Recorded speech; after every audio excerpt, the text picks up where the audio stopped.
여호수아 12장 1절부터 6절 말씀 함께 같이 읽겠습니다.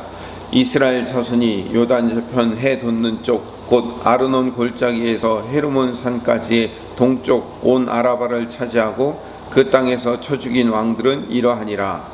시온은 헤스본에서 거주하던 아모리 족속의 왕이라. 그가 다스리던 땅은 아르논 골짜기 가에 있는 아로엘에서부터 골짜기 가운데 성읍과 길앗 절반 곧 암몬 자손의 경계 야복강까지이며 또 동방 아라바 긴네롯 바다까지이며 또 동방 아라바의 바다 곧 여메의 베디어시못으로 통하는 길까지와 남쪽으로 비스가 산기슭까지이며 옥은 르바의 남은 족속으로서 아스타롯과 에드레이에 거주하던 바산의 왕이라.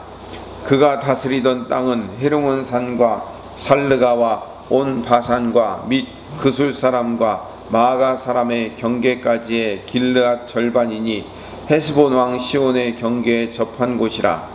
여호와의 종 모세와 이스라엘 자손이 그들을 치고 여호와의 종 모세가 그 땅을 르벤 사람과 갓 사람과 므낫세 반 지파에게 기업으로 주었더라. 아멘. 여호수아 12장 오늘 본문부터는 여호수아의 다른 면모가 시작됩니다. 그러니까 여호수아가 24장까지 있거든요. 그 24장까지에서 딱 가운데 분기점이 되는 곳이 여호수아 12장입니다.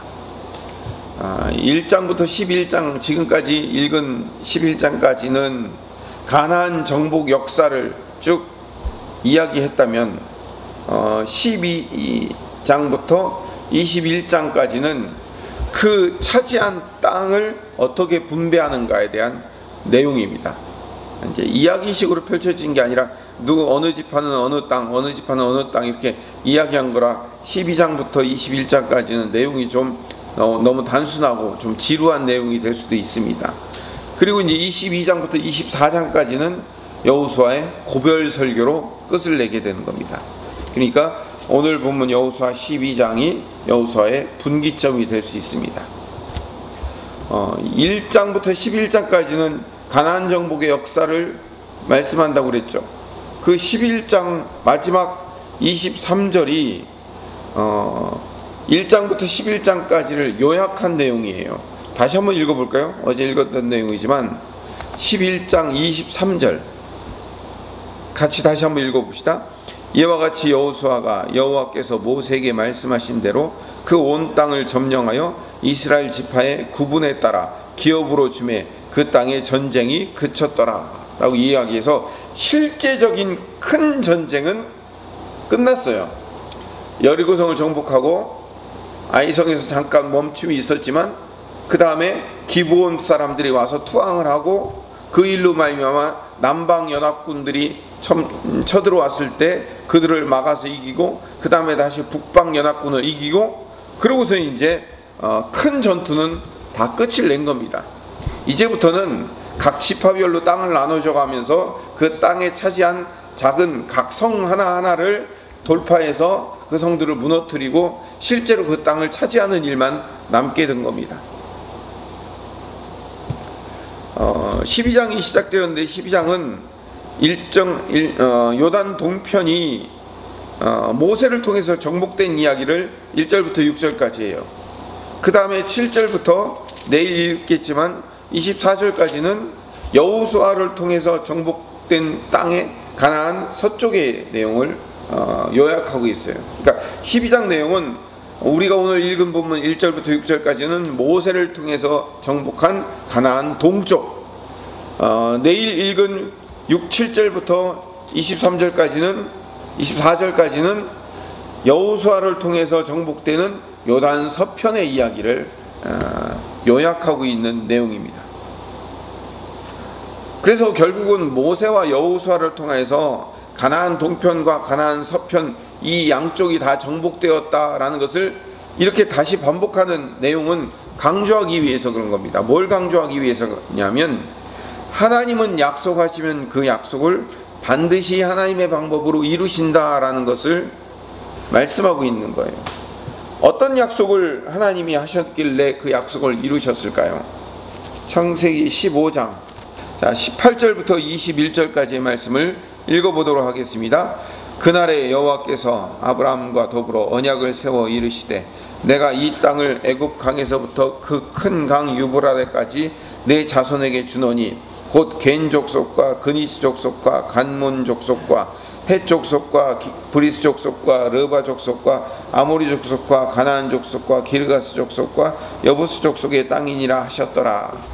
이 창세기 15장 18절에서 21절 말씀은 앞으로 너의 후손들이 아브라함 후손이죠. 아직 이삭이 생기지도 않았어요. 그냥 이삭을 새로운 씨를 줄 것이다 라는 약속만 해놓은 상태예요.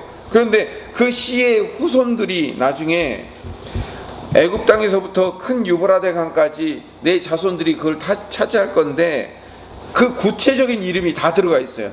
19절에 보면 겐 족속, 그니스 족속, 간문 족속, 이 세 족속은 가나안 동쪽 땅에 있는 족속들이에요. 그러니까 오늘 우리가 여호수아에서 읽은 여호수아 12장에서 읽은 본문 바산 왕 옥과 헤스본 왕 시온, 이 두 왕이 차지하던 그 족속이 바로 창세기 15장 19절에 나타난 겐 족속과 그니스 족속과 간문 족속의 땅이었어요. 그 다음에 이제 내일 볼 이야기지만 여호수아가 정복한 가나안 서쪽 땅은 창세기 15장 20절에 등장하는 20절과 21절에 등장하는 헷 족속과 브리스 족속과 르바 족속과 아모리 족속과 가나안 족속과 기르가스 족속과 여부스 족속, 이 7 족속의 땅들을 여호수아가 차지하게 된 거죠. 정리를 해봅시다. 창세기 15장 18절에서 21절에 이 땅을 정복하고 차지하기 전에 500년 전부터 이미 아브라함을 통해서 예언했던 이 약속, 가나안 동쪽의 세 족속과 가나안 서쪽의 7 족속, 이 10 족속을 모두 너희가 차지할 것이다 라는 그 약속을 미리 아브라함에게 주셨고, 아브라함 이후에 500년 이후에 드디어 이스라엘 백성들이 출애굽해서 모세를 통과하여 모세가 세 족속 가나안 동쪽, 그리고 여호수아가 가나안 서쪽 7 족속을 모두 차지해서 이 창세기 15장의 언약을 이루었다는 거죠. 성경이 이야기하고 있는 바가 그거예요. 하나님은 몇백 년 지냈을지라도 결국 하나님의 약속을 반드시 이루어내실 것이다 라는 것이 오늘 성경 본문의 이야기인 거죠. 수백 년의 세월이 흘러서 드디어 여호수아 시대에 모세와 여호수아를 통해서 실질적인 정복의 역사와 그 약속의 성취를 드디어 이루어냈다라는 것을 여호수아 12장 오늘 본문이 설명하고 있는 거예요. 다시 오늘 본문으로 돌아가서 여호수아 12장 1절부터 6절까지의 말씀은 제가 계속해서 지금 말씀드린 대로 모세가 요단 동쪽의 땅을 정복한 이야기를 요약하고 있습니다. 특히 아모리 왕 시온과 바산 왕 옥을 정복한 이야기는 가나안 서쪽 사람들의 마음을 두렵게 만들고 공포에 떨게 만드는 엄청난 사건이었습니다. 여호수아 2장 10절에서 11절 말씀에 보면 이거는 정탐꾼들이 여호수아가 정탐꾼을 보내서 들어갔을 때 여리고성에 있었던 기생 라합이 자기의 입으로 고백한 내용이에요. 이는 너희가 애굽에서 나올 때 여호와께서 너희 앞에서 홍해 물을 마르게 하신 일과 너희가 요단 저쪽에 있는 아모리 사람의 두 왕 시온과 옥에게 행한 일, 곧 그들을 전멸시킨 일을 우리가 들었음이라. 우리가 듣자 곧 마음이 녹았고 너희로 말미암아 사람이 정신을 잃었나니 너희 하나님 여호와는 위로는 하늘에서도 아래로는 땅에서도 하나님이시니라. 여기에서 모세가 이 가나안 동쪽에 있는 두 왕 시온과 옥을 물리친 일이 얼마나 크고 놀라운 일인가를 이들이 기억하고 알고 있는 거예요. 저 엄청난 부족들을 물리쳤다니 대단하구나. 그래서 사람이 마음이 높고 정신을 잃을 정도로 그런 두려운 소문으로 들렸다라고 기생 라합이 설명을 하고 있는 거예요.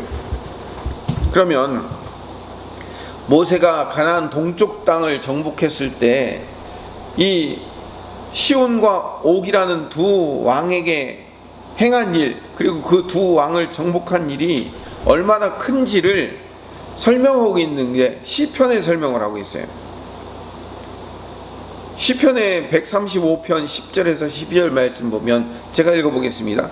그가 많은 나라를 치고 강한 왕들을 죽이셨나니 곧 아모리인의 왕 시온과 바산 왕 옥과 가나안 모든 국왕이로다.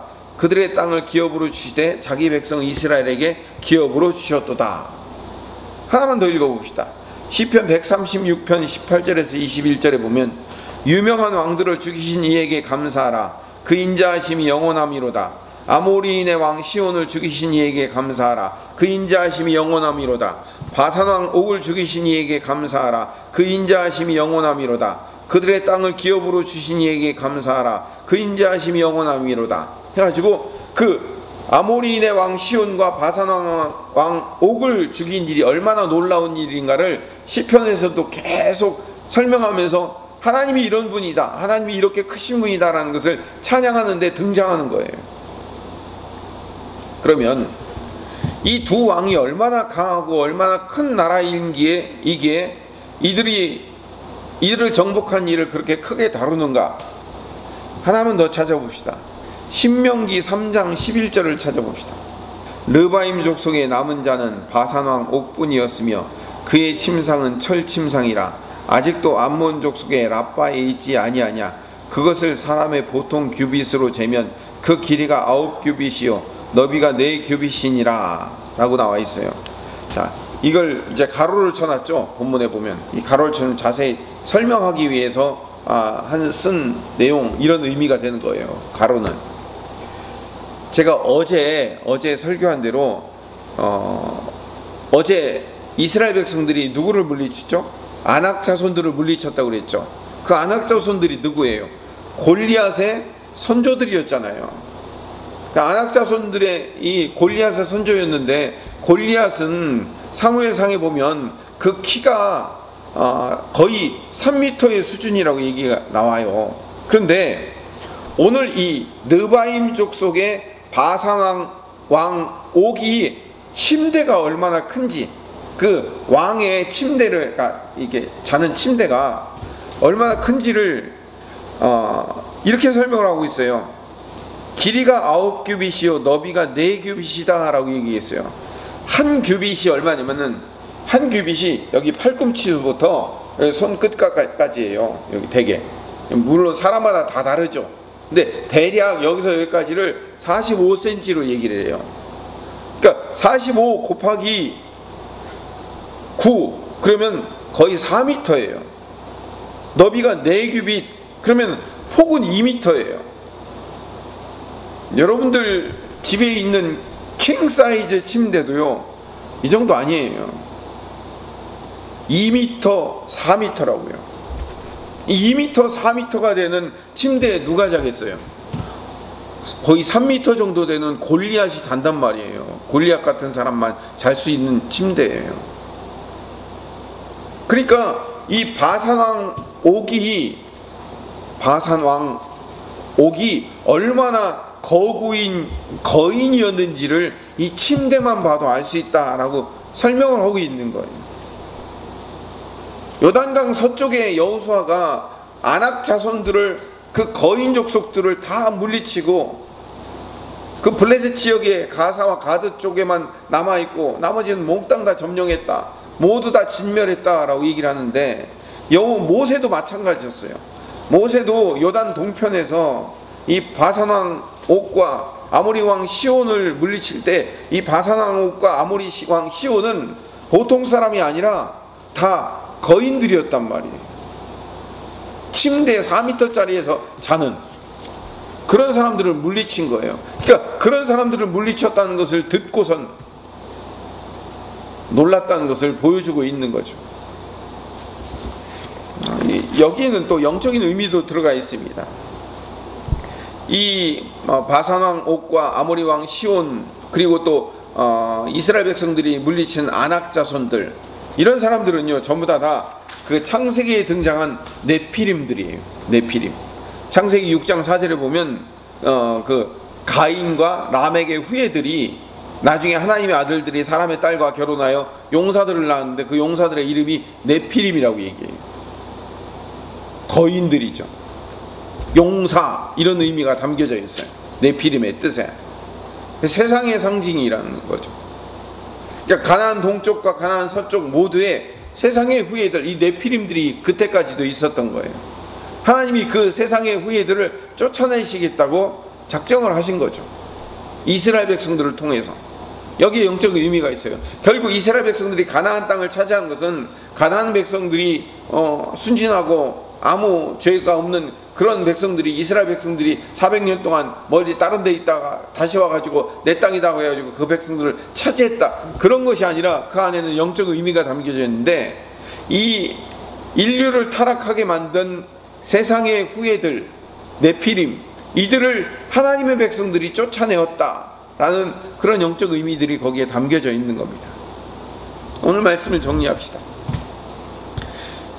하나님이 창세기 15장에 아브라함에게 약속하셨던 그 약속이 드디어 여호수아를 통하여서, 모세와 여호수아를 통하여서 결국 이루어지는 거예요. 그래서 가나안 정복의 역사를 이루어낸 거죠. 결국 인간의 성패는 하나님께 달려 있습니다. 모든 일이 다 그렇죠. 우리가 이 일을 이루는 것이 아니라 하나님이 약속하시고 그 약속을 하나님께서 당신의 방법대로 이루어 가시는 것을 경험하게 되는 거죠. 거기에 모세가 가나안 동쪽을 정복하는 데 사용되었고 도구로, 또 여호수아가 가나안 정복의 도구로 사용된 거예요. 마찬가지로 우리도 이 땅에서 하나님 나라의 영적 전쟁을 위해서 우리가 도구로 그렇게 사용되어 가는 겁니다. 중요한 것은 내 힘과 내 능력을 키워서 뭘 이루어내는 것이 아니라 하나님의 약속과 일하심을 믿는 믿음의 삶이 훨씬 더 중요하다는 사실을 오늘 본문을 통해서 발견하게 되는 거예요. 앞으로 우리가 12장에서 계속 읽을 본문을 통해서 발견해 나가야 되는 겁니다. 하나님의 약속을 신뢰하는 것, 그게 신앙이에요. 창세기에 약속했던 그 약속, 가나안 동편의 세 족속과 가나안 서쪽의 7 족속을 결국 하나님이 차지하게 하실 것이다 라는 그 약속이 결국은 이루어지잖아요. 성도에게 중요한 것은 하나님의 언약을 믿는 거예요. 반대로 성도에게 가장 부끄러운 일이 뭘까요? 돈 없고 학벌과 인맥과 외모와 이런 것들이, 세상의 것들이 없다고 한탄하는 것, 믿음이 없는 것, 그게 성도에게 부끄러운 거예요. 성도에게 부끄러운 것은 내가 학벌과 외모와 인물과 돈이 없는 것이 부끄러운 게 아니고 믿음 없는 것이 부끄러운 거예요.